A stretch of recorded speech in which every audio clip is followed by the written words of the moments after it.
السلام علیکم ورحمۃ اللہ تعالی وبرکاتہ حامدا و مصلیا و مسلما اما بعد فاعوذ باللہ من الشیطان الرجیم بسم اللہ الرحمن الرحیم قد جاءکم من اللہ نور و کتاب مبین آمنت باللہ صدق اللہ العظیم اللہ رب محمد صلی اللہ علیہ وسلم نحن عباد محمد صلی اللہ علیہ وسلم صلاۃ و سلامن علیک یا رسول اللہ صلی اللہ تعالیٰ علیہ وسلم۔ کام وہ لے لیجئے تم کو جو راضی کرے، ٹھیک ہو نام رضا تم پہ کروڑوں درود۔ اس وقت مجھے خاص اور اہم گفتگو خطباء و واعظین سے کرنا ہے جو اہل سنت والجماعت کے خطباء اور واعظین ہیں، مقررین ہیں۔ میں ان کے گوش گزار کرنا چاہوں گا کہ یہ مبارک مہینہ میلاد شریف کا مہینہ ہے، جس میں آپ حضرات کو ہندوستان کے مختلف علاقوں میں جانا ہوتا ہے۔ جس طرح میں جانتا ہوں اس طرح آپ بھی جانتے ہوں گے کہ ہندوستان کے اندر غیر مقلدیت، وہابیت کتنی تیزی سے پھیل رہی ہے۔ جیسے یہ مبارک مہینہ آتا ہے، غیر مقلدین کے جو مولوی ہیں ان سے زیادہ ان کی عوام چھوٹی چھوٹی کلپیں سوشل میڈیا پر وائرل کرنا شروع کر دیتی ہے، جن میں ہماری بھولی بھالی اور سادہ لو عوام کو یہ سمجھانے کی کوشش کی جاتی ہے کہ تم جو جلوس محمدی نکال رہے ہو اس کا ثبوت قرآن و حدیث سے نہیں ہے۔ یہ نہ امام اعظم ابو حنیفہ کے دور میں منایا گیا، نہ ان سے پہلے چاروں خلفاء کے، اور نہ حضور اکرم صلی اللہ علیہ وسلم نے کبھی منایا۔ آقا کریم علیہ السلام کی زندگی مبارک میں، ظاہری زندگی میں 63 سال گزرے، لیکن حضور علیہ السلام نے ایک بار بھی اپنا میلاد شریف نہیں منایا۔ یہ ایسے سٹیک سوالات ہوتے ہیں جو ہماری عوام اور سادہ لو مسلمانوں کے ذہن و دماغ میں بیٹھ جاتے ہیں، اور العیاذ باللہ بہت سارے لوگ ان باتوں کو لے کر گمراہی کا شکار بھی ہو جاتے ہیں اور ہو بھی گئے ہیں۔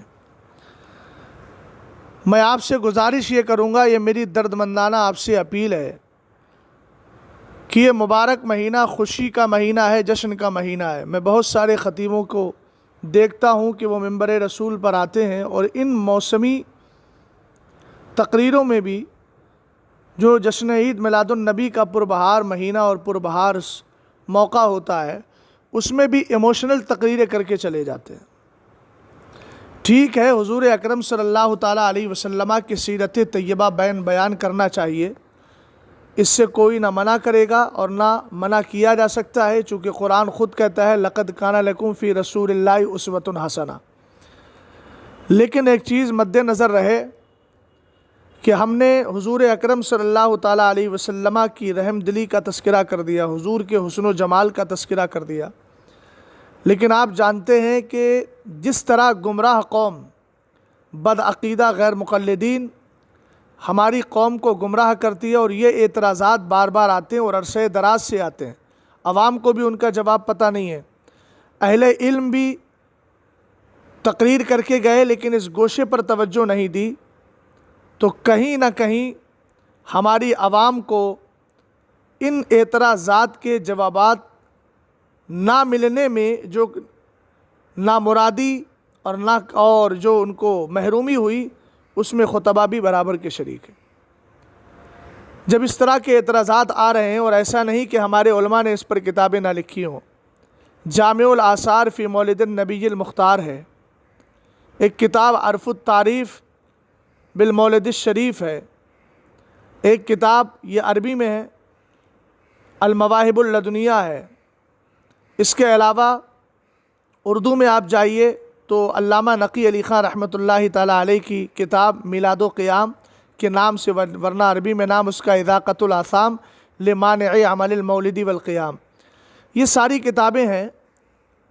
جن کا مطالعہ کرنے کی ہمیں سخت ضرورت ہے، اور جال حق ہے، اس میں اعتراضات بھی ہیں، جوابات بھی ہیں۔ یہ ایسے اعتراضات ہیں جس کی بنیاد پر ہماری قوم کو آسانی سے گمراہ کر دیا جاتا ہے۔ تو اس وقت ضرورت ہے کہ جو خطبہ منبر رسول پر جا رہے ہیں وہ یہ جو واقعات ذکر کریں کہ حضور اکرم صلی اللہ تعالیٰ علیہ وسلم پر ایک بوڑھی کوڑا ڈالتی تھی، حالانکہ میں اس کی سند اور اس کی روایت میں نے کسی معتبر کتاب میں نہیں پڑھی ہے، یا پھر کسی اور گوشے کو لے کر کے آگے بڑھیں۔ گزارش ہے کہ آپ ثبوت میلاد پر اپنی قوم کو قرآن و حدیث کی روشنی میں دلیل دیں اور یہ بتائیں کہ اگر اس کو ہم بدعت مان بھی لیں تو کلو بدعت دلالہ کے تحت یہ نہیں ہے، بلکہ یہ بدعت حسنہ ہے، اور جس کے لیے علامہ ابن حجر نے الفتح المبین اس کے اندر ارشاد فرمایا والحاصل ان البدعۃ الحسنۃ متفق علی ندبها وعمل المولد والاجتماع له کذالک۔ آپ فرماتے ہیں حاصل کلام یہ ہوا کہ بدعت حسنہ کے اچھا ہونے پر سب کا اتفاق ہے، اور سرکار کے میلاد کی محفل سجانا اور اس کے لیے جمع ہونا بھی اسی قبیل سے ہے، یعنی یہ بھی بدعت حسنہ ہے۔ تو یہ جو حدیث کو لے کر کے آتے ہیں، اس حدیث کا جواب دینا ہوگا، بدعت کی کتنی قسمیں ہیں وہ بتانا ہوگی، بدعت کی جو تعریف ہے علامہ نقی علی خان نے یہ ساری تفصیلات اپنی کتاب میلاد و قیام کے اندر ذکر کی ہیں۔ برائے کرم میں خطبہ سے گزارش کروں گا، مقررین واعظین سے گزارش کروں گا کہ آپ حضرات جو ایموشنل تقریریں کر دیتے ہیں ان کے ساتھ ساتھ دلائل والی تقریریں ضرور کیجیے، چونکہ ایموشنل تقریر سے عمل میں سدھار ہوتا ہے، اور دلائل کے ذریعے عقائد میں ہماری قوم یہ نہیں سمجھے گی کہ ہم جو کر رہے ہیں وہ سب خلاف شرع ہے، ورنہ قوم یہ سمجھتی ہے کہ شاید کوئی دلیل نہیں، بس ایک روش چلی آ رہی ہے۔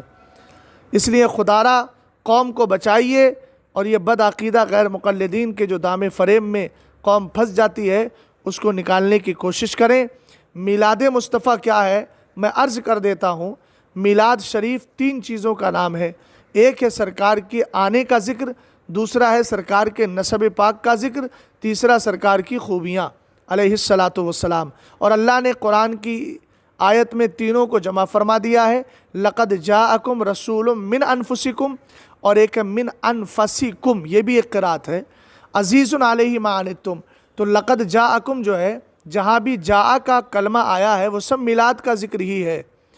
سمجھ گئے آپ؟ تو یہاں آپ بتائیے قوم کو کہ آنے کا ذکر ہے، یہ قرآن کہہ رہا ہے، میلاد سے اس کو قرآن سے میلاد کا ثبوت ہے۔ اور سرکار کے نسب کی بات تو من انفسکم والی قرات پڑھی جائے تو یہ حضور کے نسب کا ذکر بھی ہو گیا۔ تیسری بات عزیز علیہ ما عنتم، یہ حضور کی خوبیوں کا ذکر ہو گیا۔ تو میلاد کوئی نئی چیز نہیں ہے۔ رہا یہ کہ جلوس محمدی، تو جلوس محمدی ہو یا کوئی دوسرا عمل ہو، اس کے لیے بھی سرکار علیہ السلام کی ایک پوری حدیث مشکات شریف میں ہے، من سن سنتن فلہ اجرہا و اجر من عمل بہا، کہ جس نے اچھا راستہ نکالا دین میں تو اس کو اس کا ثواب ملے گا، اور جتنے اس پر عمل کریں گے ان کے برابر بھی اس کو ثواب ملے گا۔ تو آپ اپنی قوم کو یہ بتائیے کہ جلوس محمدی کو یہ لوگ ناجائز کہتے ہیں، بدعت کہتے ہیں، جہنم کا کام کہتے ہیں، تو جہنم کا کام ہے کیسے؟ تو وہ صرف دلیل اتنی دیں گے کہ یہ بدعت ہے، ہر بدعت گمراہی ہے۔ تو ان سے کہیے کہ شیخ عبدالحق محدث دہلوی فرماتے ہیں بدع کے ہر چے پیدا شود بعد از پیغمبر بدعت است۔